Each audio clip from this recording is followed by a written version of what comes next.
Hello everyone and welcome to part 2 of Logic commentaries of Megaman Zero. We have just saved the innocent Reploid and we have obtained the lightning chip. Tail is saying thank you Zero for being such a helpful bastard. And that's pretty much it. From now on the missions are going to be pretty much the same with just different objectives, but it's pretty much in the same as every Megaman game. Get to the end of the level and defeat the boss. What you saw there was me trying to get into field rooms, where you can enter after you finish the game, getting a pretty cool cyber off. This guy is the old man, I don't remember his name, but he appears in almost every Megaman Zero game, and when you talk to him, he'll tell you a story. If you manage to listen to all of his story, he will give you a cyber off. I don't remember what cyber elf it was, but it's pretty good. Basically, Zero likes listening to old people. Who knew? And this is Servo, the engineer of the resistance force. He will make weapons for you from time to time, but as of now he doesn't have the information to do it, so it's up to us to find it sometime. Not now. This bad bastard here is guarding a cyber elf, but in order to get it you need to give him energy crystals, so give him some crystals and walk forward and get your little fairy. Hey, listen! Hey, listen! Okay, that was a lame joke and I apologize for that. Here I'm just showing the cyber elves, the ones that I've gotten so far. The pink ones will affect your health, green ones will affect your abilities such as speed, power and defense, while blue ones are hackers. Basically, it will affect the environments around you or your enemies. For example, there's one that can remove all spikes from all of the game, one that can slow down time, etc, etc, etc.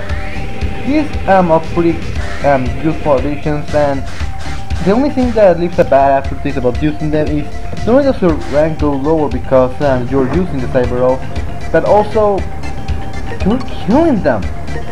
I know they're video game characters and not the most developed ones, but still, just the concept of using them for your own power kinda leaves a bad aftertaste, so I'm guessing they did that to even force you even more not to use them, but I guessing that's just me.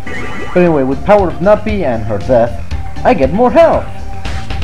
I'm a sick bastard! Anyway, go here towards Yolis and we will get ready for the second mission, which is Destroy Train. By the way, I would like to apologize for this part being a lot shorter than the other, but some problems with editing, there are some problems with some of the footage, but I will get it fixed sooner or later. But anyway, let's begin our mission, which is Destroy Train. I will be doing the missions in order of weaknesses, aka if the enemy is weak to lightning, which is the only chip that I have right now, I will finish all the lightning weak missions before I finish the other missions. So here we are at the underground passage and we're ready to begin our second mission. Go all the way to the right here and you will get energy crystals. Go down and the mission begins. Now, I was going left just to show this part of dialogue, because this was so open-ended, the game actually tells you you're going in the wrong direction, you idiot. So go in that direction. Actually, there's nothing on this side, so I have to wonder why is this even here. What if it would make a bit more sense if there was something there or if there was a wall there, but there's nothing there. If anybody knows, is that some kind of incomplete level design, or is that just to make the world a bit more open-ended? If anybody knows, please let me know. But anyway, this is the second mission. Pretty straightforward, just keep moving forward until you reach the train. These ropes can be cut down with the Saber, and I suggest you do either that or take damage from one of the enemies and move forward with your invisibility frames, because these things can be a real hassle. That fade out that you saw there at the beginning of the stage was because these ropes actually made me die. I thought my B button wasn't working and I actually died because of it. Also, something that I should have done in the beginning of the level was equip my electric chick because of this boss. This boss is weak to it and we will also get stunned by it. So it's pretty good idea to use the electric chip to cause some heavy damage on it. Just a couple of flashes and he's done like dinner. Also, almost every boss will leave you a cyber off unless you have them all, like in the Megaman Zero collection for the Nintendo DS. If you have the Megaman Zero collection for the Nintendo DS and you choose to do the story only mode and all, which is basically easy mode, then you will have all of the cyber offs activated, all the subscans, you will have everything. So what you have to do is play through the levels. But anyway, the train is about to move. The train is moving, and we need to head out and get the cyber off as fast as we can. We have to run 3 minutes before we arrive at the enemy base. So just dash like hell before it's too late. Usually this time shouldn't be too much of a problem unless you have not run enough to have some pretty good splash power.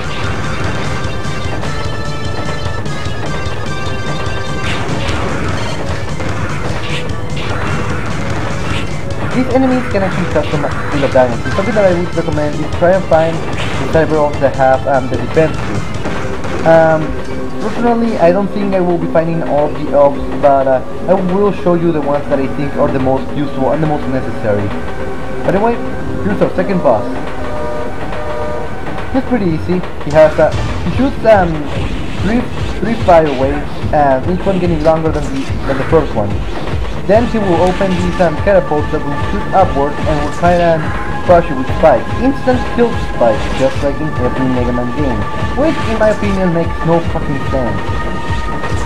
Megaman X and Zero are robots, so using the spikes, kill them. There's suspension disbelief and they're just being idiotic. But anyway, these bots shouldn't give you too much of a hassle. Just use your T-Busters fully charged and shoot them with electricity, which is his weakness, so it shouldn't give you a run for your money. I apologize for the frame skipping here. My recorder was being shit today. I was doing too many things at the same time, so not a good idea when you're using the Visual Boy. But anyway, just keep shooting at it and shooting at it and shooting at it until it dies, and then it's all done. Hells yeah! Thank you, Zero. The mission was a success because of you. Now just get the cyber off and you can head home.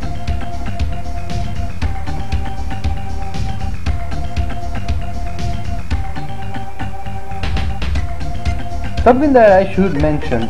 Certain bosses, if you're an A rank or an S rank, which means that you did the level without getting hit and did it in the fastest time, and we'll do new attacks that are specifically to fuck up your ranking. So be aware of that if you're playing a bit too good, you may get your ass kicked pretty soon. Anyway, we're going to the third mission, retrieve data. We're going to go back and backtrack to the place where we met Seal, and we're going to retrieve some data that was found there, but because of the enemies we couldn't obtain. So we have to go and get it before the boss does. So let's hurry up and do it. Shall we accept? Of course! Who wouldn't? So here we are at the first level once again. This is something that you will notice a lot during Megaman Zero. Especially the first Megaman Zero. You will be backtracking to areas that you were before a lot, just having different objectives. It's a pretty interesting concept, depending on if you're a classic Mega Man fan or if you're just trying out the series. You may like it, you may not. Personally, I don't particularly mind it, but I also don't care for it. If that makes any sense. But anyway, just keep wall jumping and keep moving forward.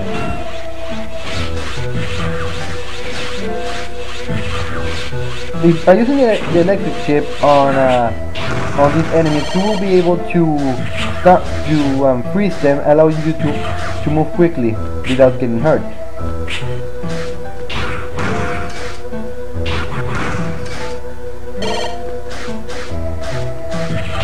These freeze I actually like because it does give a sense of a very ominous feel to this level, which I think is what they were trying to go for, but personally, I haven't really liked all of them music in Mega Man Zero. There are some pieces that I like and some pieces that I love, but most of it is kind of forgettable. I mean, personally, I don't think I think ominous feeling is the first thing that comes to mind.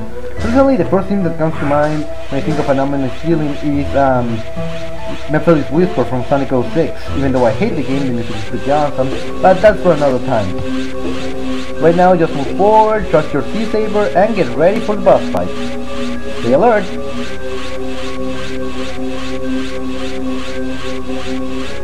Should we fight? Mahagarafin fin features.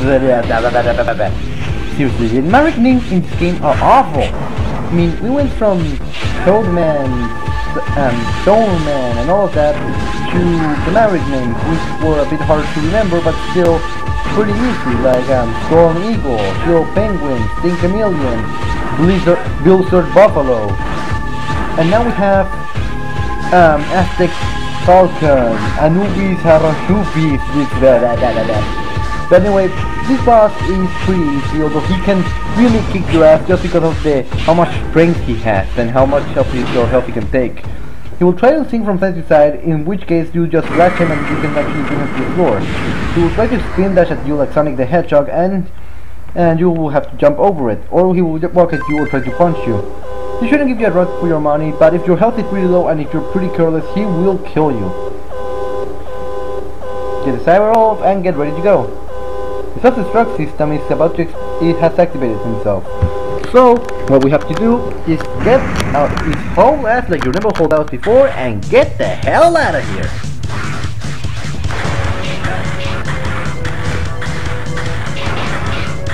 Now this mission is one of the reasons why I grinded, because these walls are a pain in the ass. These walls and those when you're trying to dash from them, and if you haven't grinded enough, then it's going to be a pain in the ass trying to cut them down, because the more you move forward, the faster the stones behind you will move. So if you haven't grinded, then you're pretty much fucked, and you better know how to mash that B button. So mash D and dash like you never dashed before. But if you grinded like I did, then this should be a piece of cake.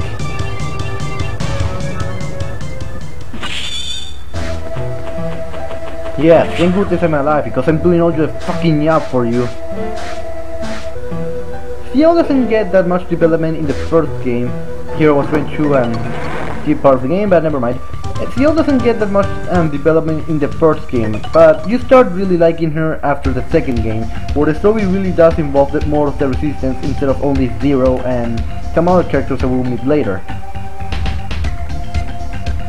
Now, apparently because we retrieved the data after the enemy fucking exploded, then part of the data is damaged and is useless, but we also got some data that Servo can use to give us a new weapon, the Triple Rod, which is a close range weapon that can shoot in any direction. Now, you will think this is pretty good, but the way it works I just don't particularly like it. It's like a staff that you push forward, and when you level it up you can push it forward again and it extends and extends 3 times.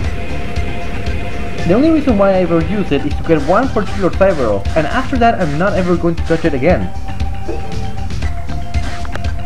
So that's pretty much all I have to say about that. Just go talk to Servo and get the triple rod. But anyway, this is all the time I will have for today. I'm the RunnerGuitar, and I'll see you guys later!